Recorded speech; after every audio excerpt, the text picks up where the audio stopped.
ಅನ್ನಪೂರ್ಣೇಶ್ವರಿ ನಗರ. ಅನ್ನಪೂರ್ಣೇಶ್ವರಿ ದೇವಸ್ಥಾನ ಇದು ನಮ್ಮ ತಂದೆಯ ಪ್ರೇರಣೆಯಂತೆ 11 ವರ್ಷದಿಂದ ಪ್ರತಿಷ್ಠಾಪನೆ ಆಗಿದೆ. 11 ವರ್ಷದಿಂದಲೂ ನಾವು ಪ್ರತಿ ವರ್ಷ ವಿಜೃಂಭಣೆಯಿಂದ ಹೋಮ ಹವನಗಳನ್ನು ಮಾಡಿ ಮಹಾಪ್ರಸಾದವನ್ನು ನೀಡಿ ಉತ್ಸವವನ್ನು ಮಾಡ್ತಾ ಬಂದಿದ್ದೇವೆ. ಹಾಗೆ ಈ ವರ್ಷ ವಿಶೇಷ ಏನಂದರೆ ಚಂಡೆ ವಾದ್ಯ ಇವುಗಳಿಂದ ದೇವಿಯ ಪಲ್ಲಕ್ಕಿ ಮೆರವಣಿಗೆಯನ್ನು ಮಾಡುತ್ತೇವೆ. ನಾವು ಪ್ರತಿ ವರ್ಷ ಮೆರವಣಿಗೆ ಇರ್ತದೆ. ಸೊ ಚಂಡೆ ವಾದ್ಯಗಳಿಂದ ನಾವು ಮಂಗಳೂರಿನಿಂದ ವಾದ್ಯದವರು ಚಂಡೆದವರು ಬಂದು ನಡೆಸಿಕೊಡುತ್ತಾರೆ. ಸೊ ಹಾಗೆ ಹೋಮ ಹವನ ಕೂಡ ಮಂಗಳೂರಿನ ಉಚ್ಚಿಲ ದೇವಸ್ಥಾನ ಭಟ್ರು ಬಂದು ಹೋಮ ಹವನಗಳನ್ನು ಮಾಡುತ್ತಾರೆ. ಸೊ ಹಾಗೆ ನಾಳಿನ ದಿವಸನೂ ಚಂಡಿಕಾ ಹೋಮ ಇದೆ. ನಾಡ್ದು ಮಹಾಪ್ರಸಾದ 31ನೇ ತಾರೀಕು ಮಹಾಪ್ರಸಾದ ಇದೆ. ಇದರಲ್ಲಿ ಎಲ್ಲರೂ ಭಾವಿಕರು ಭಕ್ತರು ಬಂದು ಪ್ರಸಾದವನ್ನು ಸ್ವೀಕರಿಸಿ. ಸರ್, ತಮ್ಮ ಹೆಸರು? ನಾನು ಶ್ರವಣಕುಮಾರ್. ಕಾರಣ ಇದರ ಮುಕ್ತೇಶ್ವರಾದ ರವಿರಾಜ್ ಹೆಗಡೆ ದಂಪತಿಗಳು. ಇವರು ಮೂಲತಃ ದಕ್ಷಿಣ ಕನ್ನಡ ಜಿಲ್ಲೆಯ ಮೀಯಾರು ಅಂತ ಒಂದು ಗ್ರಾಮ ಇದೆ, ಅಲ್ಲಿ ಇವರ ಹುಟ್ಟೂರು. ಹೀಗೆ ಬೆಳಗಾವಿನಲ್ಲಿ ಬಂದು ಇಲ್ಲಿ ನೆಲೆಸಿ ಹೀಗೆ ಒಂದು 13 ವರ್ಷ ಹಿಂದೆ ಊರಿಗೆ ಹೋದಾಗ ಕೊಡ್ಡೆಡ್ಕ ಅಂತಂದರೆ ಮೂಡುಬಿದ್ರೆ ಹತ್ತಿರದಲ್ಲಿ ಒಂದು ಅನ್ನಪೂರ್ಣೇಶ್ವರಿ ಟೆಂಪಲ್ ಇದೆ. ಆ ಟೆಂಪಲಿಗೆ ವಿಸಿಟ್ ಮಾಡಿದಾಗ ಇವರಿಗೆ ಒಂದು ಜ್ಞಾನೋದಯ ಆಯಿತು. ನಾನು ಯಾಕೆ ಬೆಳಗಾವಿನಲ್ಲಿ ಮಾಡಬಾರ್ದು ಎಂಬ ಭಾವನೆ ಇವರಲ್ಲಿ ಹುಟ್ಟಿ ಆ ಪ್ರೇರಣೆಯಿಂದ ಇವತ್ತು ಈ ಅನ್ನಪೂರ್ಣೇಶ್ವರಿ ದೇವಸ್ಥಾನ 11 ವರ್ಷ ಆಗ್ತಾಯಿದೆ. ಪ್ರತಿ 11 ವರ್ಷದಲ್ಲಿ ಸಹ 3 ದಿವಸ ಇವರು ಜಾತ್ರೆಯನ್ನು ಮಾಡ್ತಾ ಬರ್ತಾ ಇದ್ದಾರೆ. ಅನ್ನ ಸಂತರ್ಪಣೆ ಈಗ ಒಂದು 2 ವರ್ಷದಿಂದ ಪ್ರತಿ ಶುಕ್ರವಾರ ದಿವಸ ಸಾರ್ವಜನಿಕರಿಗೆ ಅದು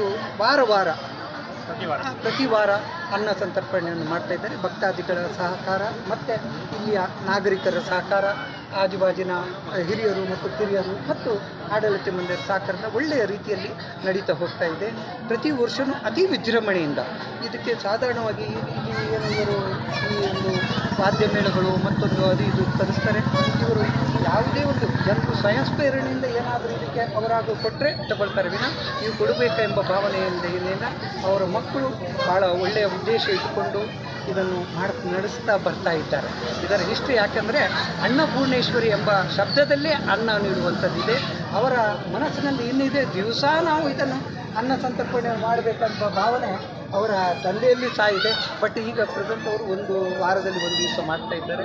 ಸಹಕಾರ ಅದೇ ರೀತಿ ಸಿಗ್ತಾ ಇದೆ ಅಂತ ಹೇಳ್ತಾ ಇಲ್ಲಿಯ ಭಕ್ತರು ಸಹ ಇದಕ್ಕೆ ಬಹಳ ಒಂದು ಅಮೂಲ್ಯವಾದ ಕೊಡುಗೆಯನ್ನು ಕೊಡ್ತಾ ಇದ್ದಾರೆ. ನಿರಂತರವಾಗಿ ಇದೇ ರೀತಿ ನಡೆಯುತ್ತದೆ ಇದೆ ಎಂಬ ಭಾವನೆ ನಮ್ಮಲ್ಲಿದೆ. ಇದು ಅನ್ನಪೂರ್ಣೇಶ್ವರಿ ಉತ್ಸವ ನಡೀತಾ ಇದೆ. ಇದು 11ನೇ ವರ್ಷವು ಅತಿ ಹೆಚ್ಚಿನ ಪ್ರಮಾಣದಲ್ಲಿ ಇವತ್ತು ನಾವು ಈ ಆಚರಣೆಯನ್ನು ಮಾಡ್ತಾ ಇದ್ದೇವೆ. ವರ್ಷ ಈ ಕಾರ್ಯಕ್ರಮ 3 ದಿನಗಳು ಇರುತ್ತೆ.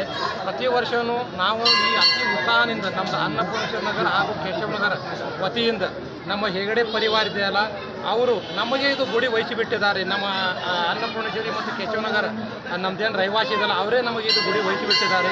ಎಲ್ಲರೂ ಬಂದು ಎಲ್ಲ ಭಕ್ತಾದಿಗಳು ಬಂದು ಈ ದೇವಿಯ ಸೇವೆಯನ್ನು ಮಾಡ್ತಾರೆ. ಈ 3 ದಿನಗಳಲ್ಲಿ ನಮ್ಮಲ್ಲಿ ಇದು ನಮ್ಮ ಅನ್ನಪೂರ್ಣೇಶ್ವರಿ ಕೇಶವನಗರದ ಜಾತ್ರೆ ಅಂತ ಹೇಳಿ ನಾವು ಒಂದು ಉತ್ಸವ ಅಂತ ಹೇಳಿ ನಾವು ಆಚರಣೆ ಮಾಡ್ತಾ ಇದ್ದೀವಿ.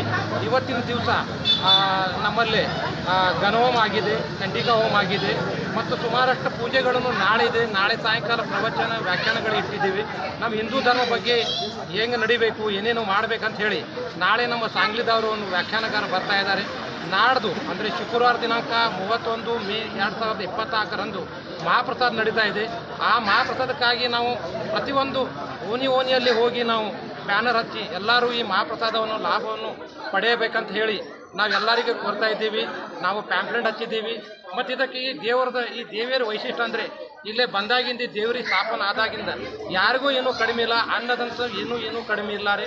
ಎಲ್ಲರೂ ಸುಖವಾಗಿ ಮತ್ತು